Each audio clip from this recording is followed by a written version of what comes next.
Hakikisha mwaka huu unakolea ndani ya kisima cha mito ya uzima. Kuna watu wakikutazama wanakuona mtu wa kawaida sana, wanakuona ni mtu wa bei ya jioni sana, wanakuona ni mtu simple sana, yani wanakuona ni mtu chipu,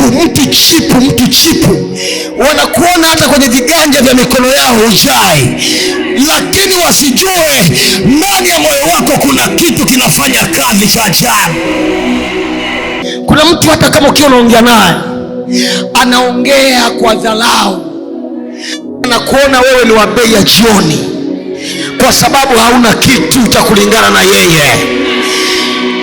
Hauna kitu kwa macho ya nyama, mbele za macho ya wanadamu, lakini una kitu cha thamani ndani ya macho ya Mungu.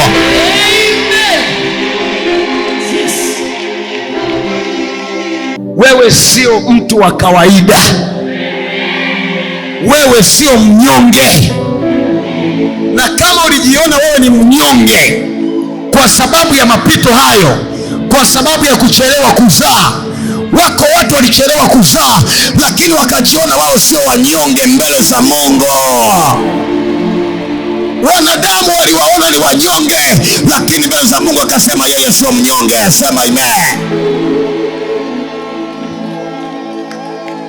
Watu wangapi wameiona kazi unaoifanya ni ya kawaida?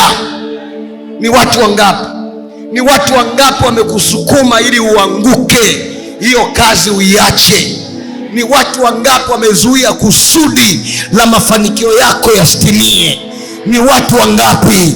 Ni wengi sana. Wengine huwajui majina, wengine hujawahi kuwaona, lakini leo ninakwambia mbele ya hii madhabahu, wasitegemee kama watasikia sauti yako na wajibu neno lolote.